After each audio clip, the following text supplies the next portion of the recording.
If you're new here, I'm Kaniti, and if you're already watching my One Piece chill channel, welcome back. Today we are going to read the newest chapter of One Piece, number 1147. So of course, spoiler alert if you're not up to date with manga, but let's see what this chapter has. Let's go. Alright, we have a cute cover for Jump, Weekly Jump. Luffy's here, of course, playing on a really interesting gamepad. Oh, controller. I think they call it usually controller in English. Oh, everyone is playing on a controller, but I don't know why, because everything is in Japanese here. And then a note from Oda Sensei. I finished the 7 Men and Women Summer and Autumn series. They were fun and exciting, despite how dated they felt. Okay, we can put a note in that. What is this? French romantic comedy film? And also maybe a book series. So I'm not sure what exactly Oda Sensei was reading or watching, but if he liked it, you can take note. Maybe you like it too, you can Google it. But then moving into the chapter. Okay, first of all, cover page. Only Child Yamato and the Holy Inari Shrine Pilgrimage. It's such a cute cover page. Raisa that Daimyo Don expresses his gratitude, and he looks so cute. And look at Tama here, and so much food, and Yamato looks adorable. What is this in the background with this skull? Okay, this is really cute. And the chapter itself is called The Things We Find Scary. So is this again about these nightmares, more of them? Let's move on to the first page. Saul's plea. Robin, Chopper, hide. I've seen him before. He's a god's knight. Okay, we heard a little bit of the conversation Saul telling Robin and Chopper to hide before he falls down. But did he mention I've seen him before? He is a god's knight. They're immortal. We can't beat them. Immortal for real? For the children's sake, you gotta stay hidden and wait for the right moment. The survivor of Ahara. Well, he was fighting Summers, right? So that's Summers talking. I guess there were 2 of you, huh?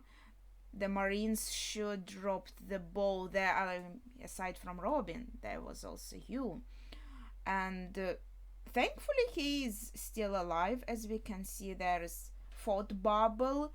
Even though it seems like it comes from Robin and Chopper, I feel like we can say for sure that Saul is still alive, I hope. And so what are we waiting? The moment to run away or the moment to attack? Because if we can't beat them, and for children's sake, we should just run and try to help the children instead. Gunka, you done rounding up the straw hats? Summer says. Are we bringing them back with us? Oh, what? Summers, you dolt. So Gunka's job was to capture the Straw Hats. Summers, you dolt. We aren't here to provoke Straw Hat Luffy, right? We are to carry out our mission and go back home. I mean, if they want to, they could just try and get rid of them. No provoking, just taking care of the problem the world government has. But maybe they're like, that's too much effort, we don't have time for that, we just neutralize them so they don't interfere with our plans. How dare they do that to Saul, and they took Kalon too. How could you let this happen, Jinbei? I thought we'd be good with you here. Yeah, I kind of thought the fight was still in progress and suddenly they are all captured. Quit making a racket. I'm trying to think. I wonder, how do we handle this ability? Jinbei is strategizing. That lady is scary. I thought I was a goner. That woman. No, it couldn't be. Okay, Brook has some thoughts about her. Did they meet before or something? Wow, and now she's attacking Brook specifically. Yeah, she's back. The zombie lady. It's a nice name for her. Look, Brook. You there, she's saying. Your life will be devoted to making music for me. You belong to me. Okay, that's a bit of a sudden turnaround. What the? She knows Brooke's music. No way. Maybe she, okay, crazy idea. Maybe that would be super fun and goofy. She's just like a fan of the music, because remember during the time skip, Brooke was kind of traveling a lot and was known as this like very cool musician, was giving concerts, right? It would be super funny if Gunka was just like, you know, a fan of him and was coming to all of his concerts, and now and maybe he saw her at the concert. Maybe she's like #1 fan, and now she's like, oh, I really like your music, so now you will make music for me. That would be hilarious. She's a celestial dragon and the Soul King fan. That's one hell of a groupie. I guess that's not really a video. Okay, I guess this is a fact now. Hey Gunka, cut that out. I'm not in the mood to pick a fight with an emperor here either. Let's finish the job. Yeah, Summers is like, let's just leave them be and ignore them. My sincerest apologies, young lady, Brooke is saying. My captain, Straw Hat Luffy, gave me a second lease on life. Since then, my loyalty has been to him alone. And if refusal means forfeiting your life, she's asking, and he says, I would sooner embrace death than live without honor. Okay, One Piece again with cool lines. That is a really nice frame. I would sooner embrace death than live without honor. That should be a good motto, I feel like, for all of the people. Well, obviously I understand there are some critical situations where you have to save your life, but in general I think this is a really good line to live by. Brooke! And she just kicks him. I think he'll be alright.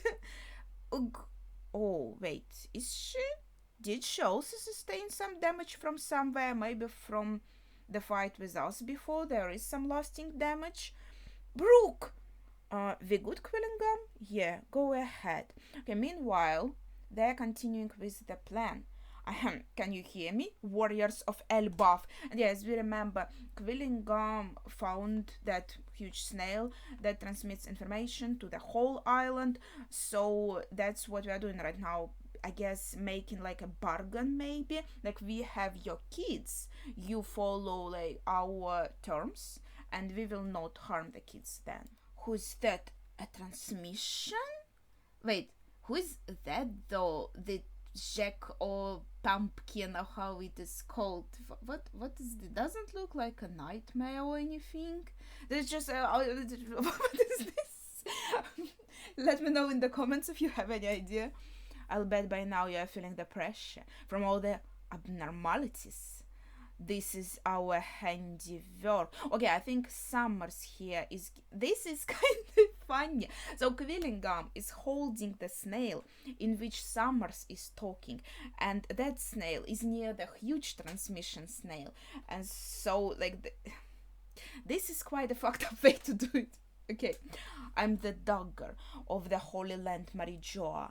Summers of the Gods' Nights. And here we have a frame with more nightmares. This dog looks very goofy, but this knight behind her looks fabulous. But this dragon, I guess, in the back, it looks just adorable. It's like I'm a potato energy, you know. Artisan Village, Southeast Region, Realm of the Sun. Marijoa, so there is the world government. What do they want? Giants are saying, while winged line like a chimera, I guess. I don't remember how it's called in English. Chimera. Chimera. Okay, in English it's pronounced chimera. Chief, this is broadcasting all over Elbaf. At the moment, they are exposing themselves. Hunter Village, Northwest Region. Are the kids okay? You're probably already aware, but this is so we have here Southeast region. We have giants with this kind of hammers. You see, most of them have this for a weapon. Then we have our Dorian Brogy, and then we look at the northwest region. This is Hunter Village, and they are all with arrows, and it's interesting. So everyone picked what they have. Artisans, they probably had these hammers for creating stuff, so that's what they picked up, even though this looks pretty deadly. And then we have hunters with their bows and arrows. So this is a way to sprinkle in a little bit of Elbaf culture. Obviously their clothes are also different, so just by these frames that are kind of going on in the background, we can learn a little bit more about different villages in Elbaf, different aspects of their culture, which I think is pretty exciting. You can see it's customary for hunters to use their prey as like hats or like parts of their clothes, which looks pretty badass. Okay, are the kids okay? They're worried. You're probably already aware, but Summers continues. We are currently in the middle of kidnapping 10 children from this country. I like how he phrased it. Probably already aware, but we are in the process, of kidnapping. Oh yeah, and we've already taken down a certain orange-bearded guy who was trying his darndest to free them. I'm like, mention of color when I'm reading a black and white manga. I'm like, huh? Ah, you mean Saul? Did he have orange beard? I'm like, okay. Something happened to Mr. Saul. In short, you naively assumed those brats would be kept safe. They're still storming towards our goal. Saul? It's showtime. Too bad we don't have a video feed. Yeah, I guess that would be helpful. Like, look at this. It's not just empty words. Your kids are going towards their death or towards kidnapping, You naively assumed those brats would be kept safe. Okay. Do you remember the names of all the kids we had march out of here? Okay, so they are asking Angie, one of the teachers in Valrus school, I think, and she's saying, of course, because I don't think God's Knights would know their names, and she's like here, incapacitated, in the corner. All right, then you will inform the parents. It's about time for the children to wake up from their dreams. And I guess there's no reason for her to say no. Obviously she wants the children to be safe too, and in revealing the names doesn't really change anything about the plan, but she will let people know like which children exactly, so the parents are aware of this. So I guess there's no reason why she would try to refuse. Hey, what are we doing walking out here? Where are we going? Wait, did they come to their senses, the children? Don't know, but I bet it's far away. Nah, this is branch 18, the way back home. Yeah, but our bodies are still moving on their own, aren't they? So they were sleeping. They are not sleeping anymore. So we are not going home, but I want my mommy, I want my daddy. You can't see them. We've been kidnapped. Wait, why is he suddenly in the front of the line though? Wouldn't he be in the back? So maybe as Kalon was added, they woke up, and then as he knows more of the situation, he's explaining it to them, and they're like, what? Calm down, I'm here. I'm not like you Winklings. I'm a warrior, he's saying. Yeah! And now they're this huge... Okay, they do look intimidating, these nightmares. Holy shit. They still look cute when I'm reading the manga, but yeah, if I was a kid and I was there, I would be scared, I think. It's a monster and a ghost. Go on, help! And he was just like, I'm not like you Weaklings, I'm a warrior, but of course when he sees this, he's like, ah, yeah! Oh, a huge double page. It looks so cool. I remember I just recently got a comment that like my reaction to double pages is hilarious, but I can't help it. I always get excited when there's a double page. Usually that means there's some cool stuff in here, and I see cool stuff here on the left. But wait a second, we'll get to it. Let's read the dialogue on the right first. Saul seems to have been taken out. Turn back. We are going to rescue the kids. Okay, and we see the jack-o'-lantern again. So I guess that was a nightmare. It's just when we saw him before, he looked like a character, because nightmares are drawn a bit differently. But I guess maybe that was just a little visual detail. Chiefs, about that. The ship has sprung a leak, and we've got broken oars. Damn it. What's this creature supposed to be? not sure, some kind of beastly woman. Looks kinda like my missus. You are in for a beating. The one over there looks like my wife. Huh? Hang on, aren't these things just the kids' fears come to life? Maybe some of them are scared of their moms if their moms are scary. Say, Bent is your kid, right? Yeah. So if what Bent finds scary is his mom, then that means their mothers. I almost read their monsters, and I'm like, oh wait, that's not what's written in here. What? Anyone would be scared by that, even us? What the? Why though? I guess maybe I got very lucky. Why they're so scared of their mothers?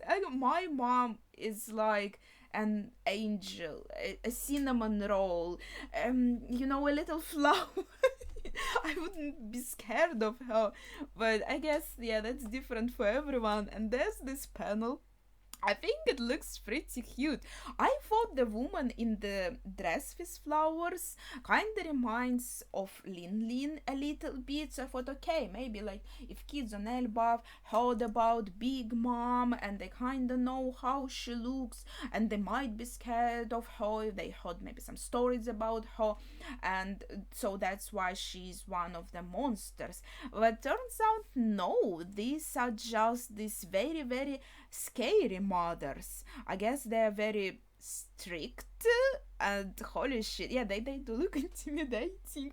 And there's a big dog here just for the company.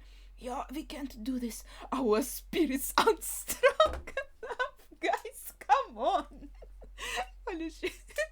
Oh, I don't care what happens in the rest of the chapter.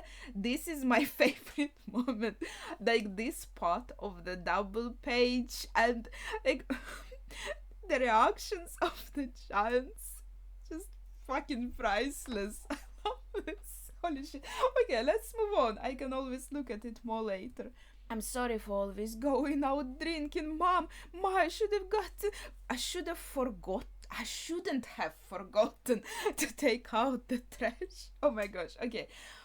Concentrating. Forgive me for eating the honey cake meant for our guests. Okay, that's a serious crime.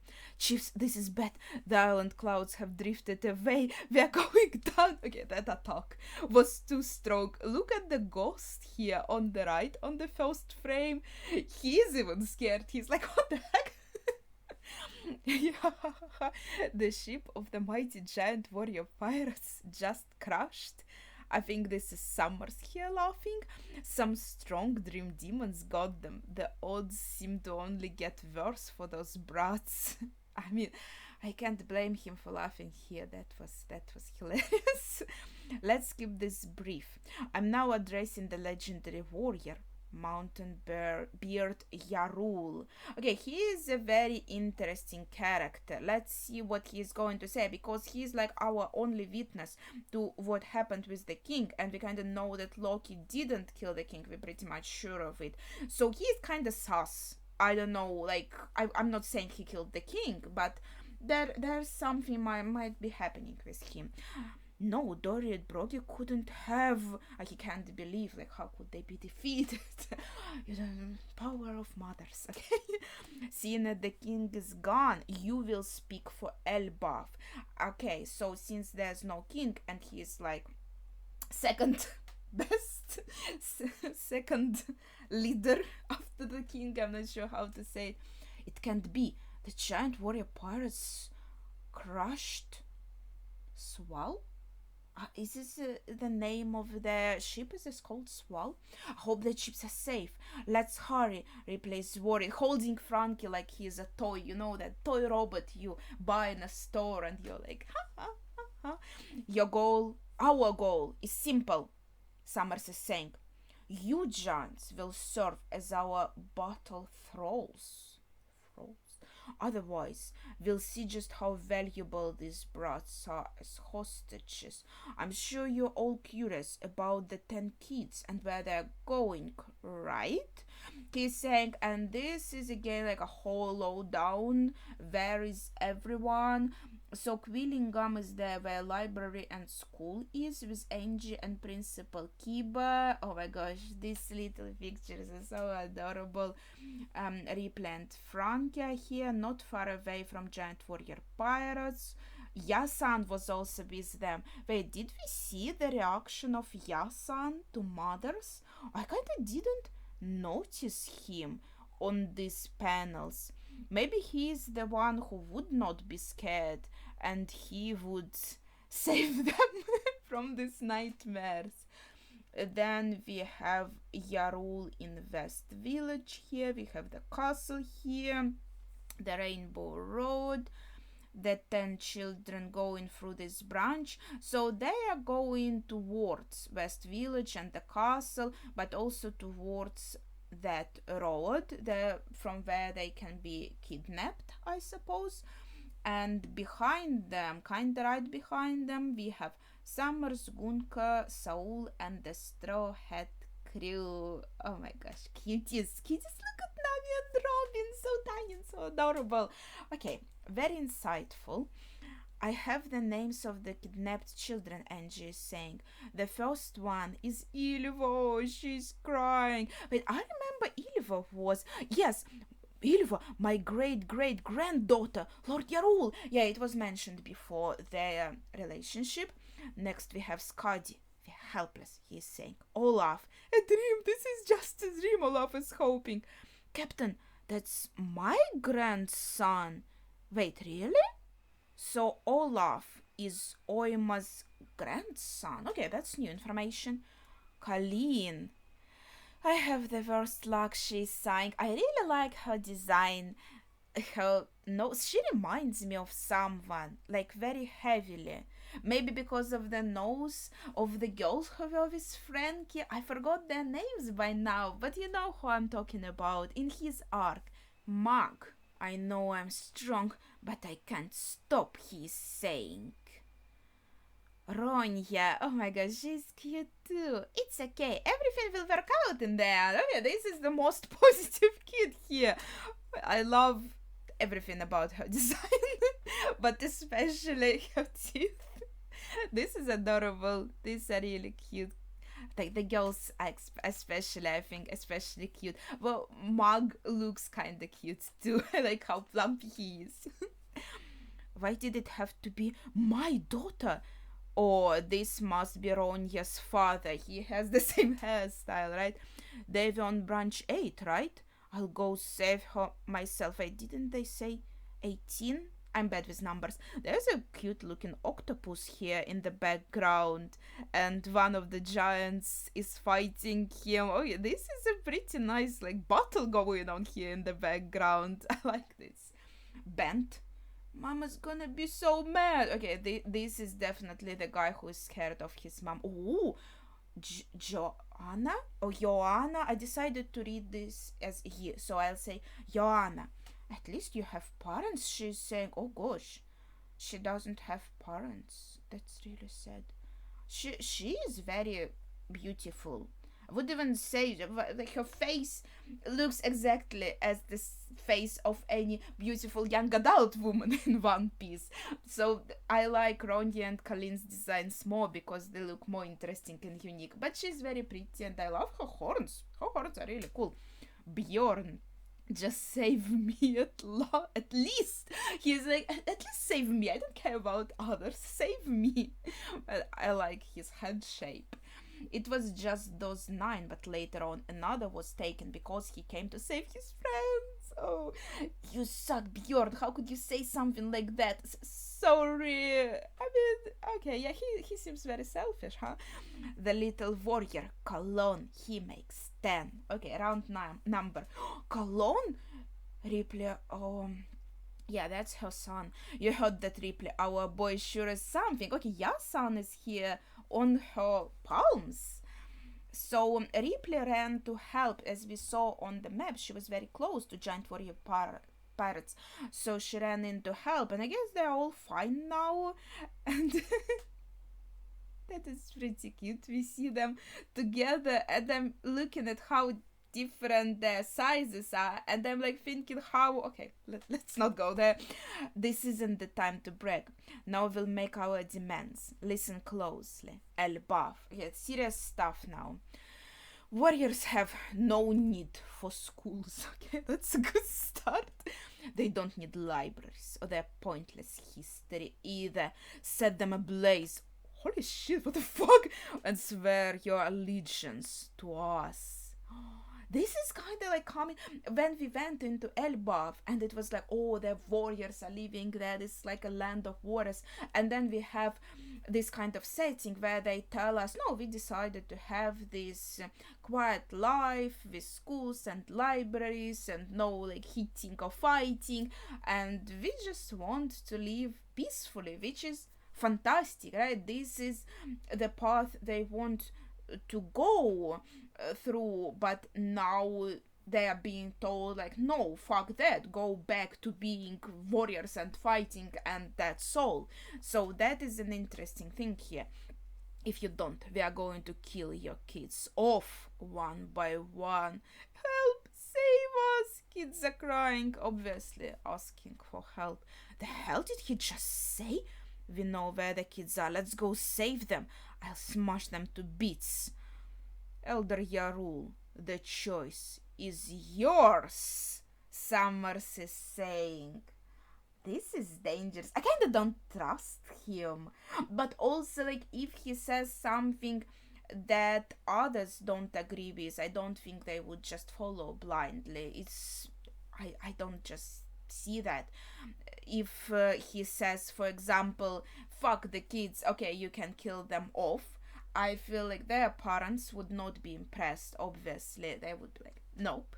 And if he says, okay, we will destroy the libraries, I feel like there would also be people who are unhappy with this decision. Everyone would be like, okay, maybe we can kind of go around that, right? And like Ripley and Dory and Brogy and Yasan here are saying, like, let's just go and save the kids. Fuck these conditions. Please wait. That's too cruel, Angie's saying in the room with quilling gum. And she continues on the next page. The school is a symbol of Elbaf's peace, exactly. And the library not only safeguards our long history, yeah, that's also like very important, but also what world government would want. As they were destroying Ahara, they wanted to destroy also the knowledge here, so they would, it makes sense why would they want to destroy the library specifically here too. But also the secrets of the worlds that the scholars of Ahara sacrificed their lives to protect, girl, that's exactly why they want to destroy it. It doesn't just belong to Elbaf. You sure a big mouth, Summers is saying. Robin, don't do it, Chopper whispers. Yasan, please, Ripley begs, and he's already leaving. Like, I'll save our kid and other kids too. And here we see last frames of the chapter, Robin and Yasan saying, I'm not going to let it happen, preparing to fight. An unlikely duo springs into action. Wait, this makes me so excited to see them fight. They're going together side by side. Wait a second. Let's look at the map again. So he is here and Robin is where Saul is. I guess, yeah, it makes sense they can come to the same point at around the same time. I would say Robin is closer, but Yasan looked very, very fast. So they might come at around the same time towards the children and will fight side by side. I'm not sure if I can say together, but this wording unlikely duo, that makes me so excited for some reason. I can't wait for the next chapter, and I think there's no break next week, at least it doesn't say so. So that was the chapter. That was exciting. Now my favorite moment is still that one with the mothers. I'm like, this is freaking hilarious, and I guess it makes sense.